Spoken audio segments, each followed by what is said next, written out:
Well, greetings, vinyl community. I'm back with some new records to show, starting with the items that I picked up online from the Record Store Day first drop.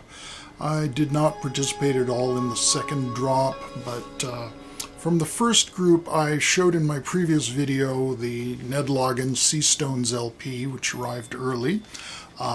Subsequently, I received the Dr. John Remedies, Dr. John's third album, when he was still billed as Dr. John the Night Tripper, from 1970. And this is on really nice Mardi Gras orange, purple, and green vinyl. This has a side one, well, it's pretty much still in the vein of Gree, the classic first album by Dr. John. Side one is individual songs, which are a combination of the more spooky, voodoo-laced pieces and some more cheery Mardi Gras type of music, including a track called Mardi Gras Day. And side two is a very spooky, weird, psychedelic stream of consciousness, very bad juju, called Angola Anthem. And it's not named for the country, but for the prison. So, very dark side two on that album.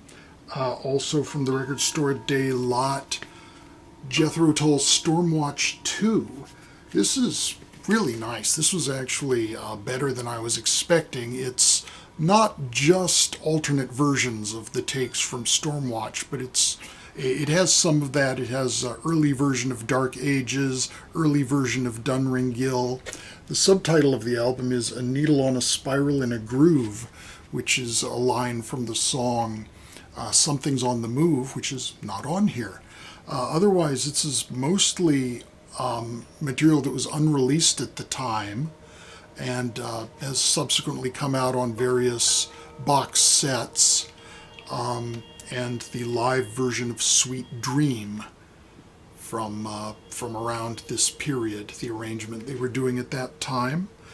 So some really off-the-wall and or at least out of the mainstream Jethro Tull material. Really enjoyed that one.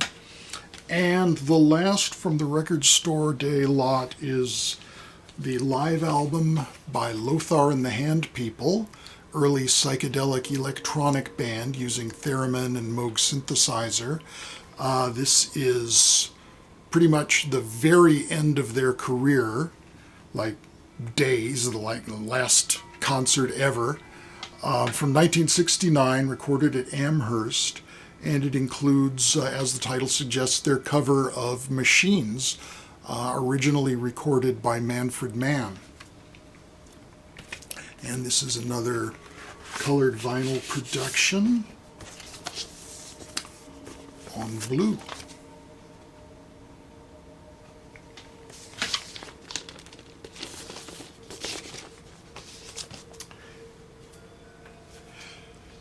From 1973, the first solo album by Grace Slick, Manhole.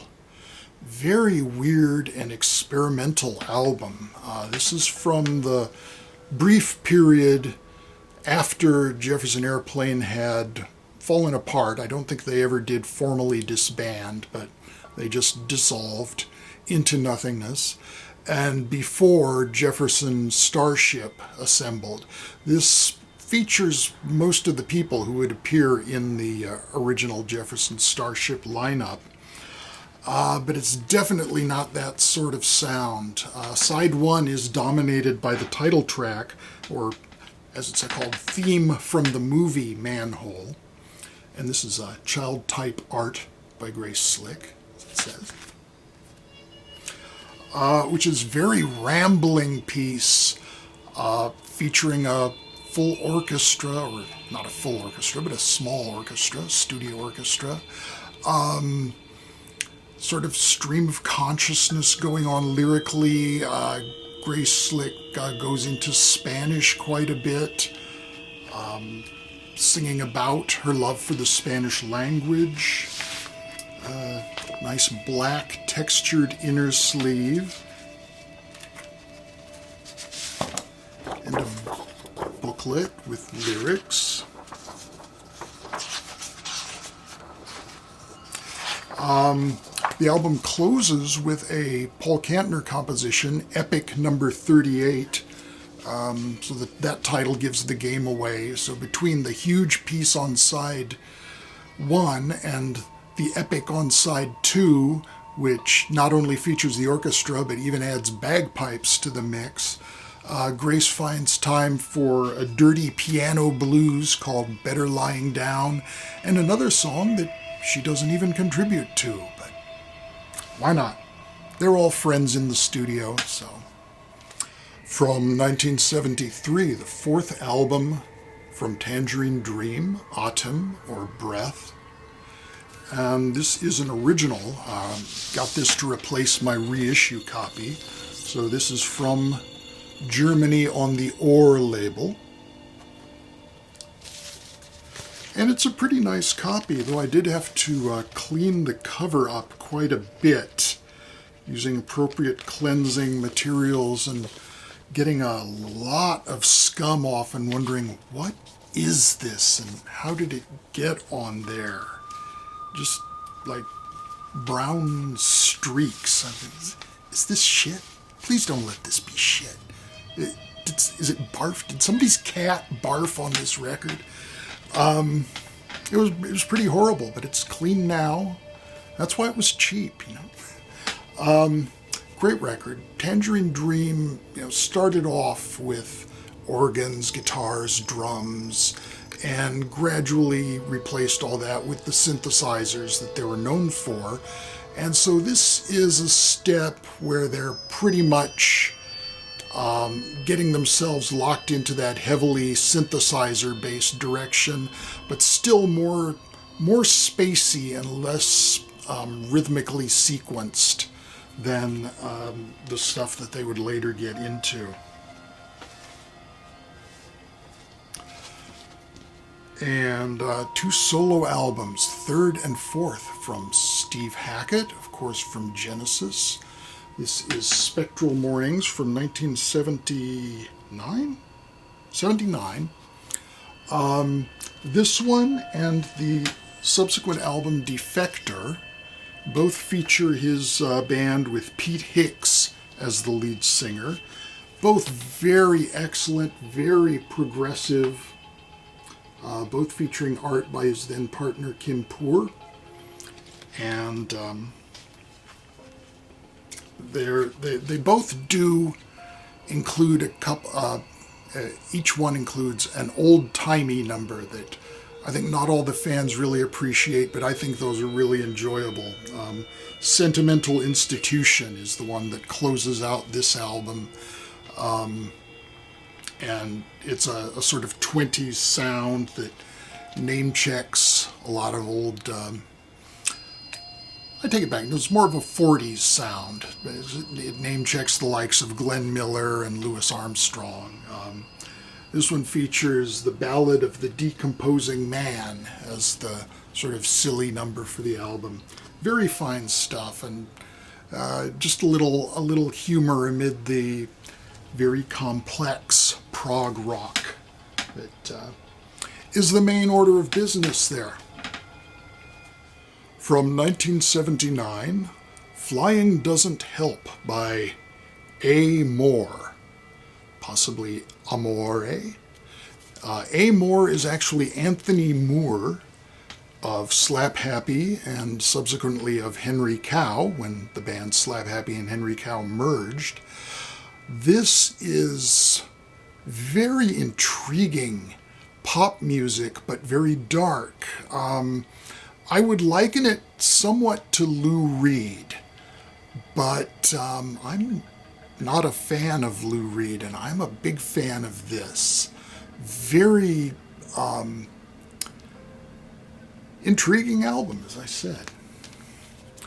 And apparently this exists in 4 different color variations. As I recall, the one I had back in the day had yellow color scheme. Instead of this purple, there's also a red version and a silver version.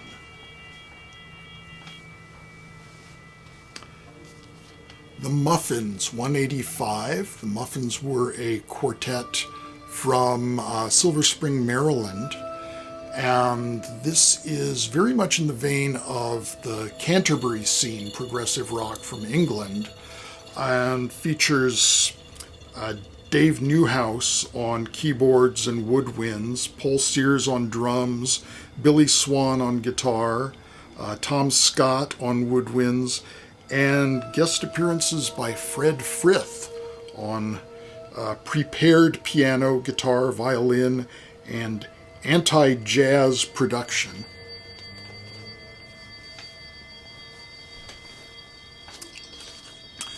Polish composer Krzysztof Penderecki. I've shown some of his work before. It's a collection of his work, Penderecki Conducts Penderecki, Album 2. There is a companion volume to this, obviously, number 1, that features the same naughty cover art, but with a different color substitution. This features the works Capriccio for violin and orchestra, Emanationen for 2-string orchestras, and the Partita for harpsichord and orchestra. Very textural sounds from Penderecki. Beautiful album on the Caroline label from Philip Glass from the mid-70s, 76, I think, 74. Music for 3 organs, 3 saxophones, and vocals. Philip Glass plays organ. Joan LaBarbera plays organ and sings. John Gibson is on soprano sax and flute. Dickie Landry is on soprano sax and flute. Richard Peck on alto and tenor saxophones. And Michael Reisman is the 3rd organist. This is really entrancing music. Music in 12 parts, parts 1 and 2. This wasn't the first of a series. This was just a standalone release. As is normal with Philip Glass's music, it's very repetition-based, and the vocals are really intriguing because it's so easy to imagine words being sung in the... I don't think there are words being sung. I think it's all just vowel sounds. But your mind wants to imprint words, and I hear different words every time I play it. Then on to the world of jazz with Miles Davis at Fillmore, 1970 release. This features Miles' lineup with Keith Jarrett and Chick Corea both on keyboards. Steve Grossman is the sax player. Airto and Jack DeJohnette both on percussion, and Dave Holland playing bass. Classic double set, one of many Miles released in the 70s. And here's another, Agartha from 1975. I was always really interested in this album long before I ever heard it, because I'd read an article by Lester Bangs in a local rock music paper where he just agonized over why he couldn't relate to Miles's modern music when he loved Miles Davis, and it always just seemed like he shouldn't think Miles could ever put a foot wrong. But he hated this album. And this album got such a... I was fascinated by that article. This album and On the Corner are the ones that Lester Bangs just freaked out over. He couldn't stand them. He was trying to figure out, are they some kind of fraud, or is Miles just intentionally throwing away or destroying his talent? So I had to hear it. Of course it's a great album. You know it's a great album. What else would it be? So is On the Corner. Lester Bangs was a goofball, but he was a hell of a writer. Bobby Hutcherson, The Kicker. This is the new Tone Poet reissue. Same lineup on this that had just recorded the Idle Moments album under Grant Green's name. So Grant Green is on guitar, Duke Pearson on piano, Joe Henderson on tenor, Bob Cranshaw playing bass, and Al Harewood on drums. I was fortunate enough to see Bobby Hutcherson in concert shortly before he died.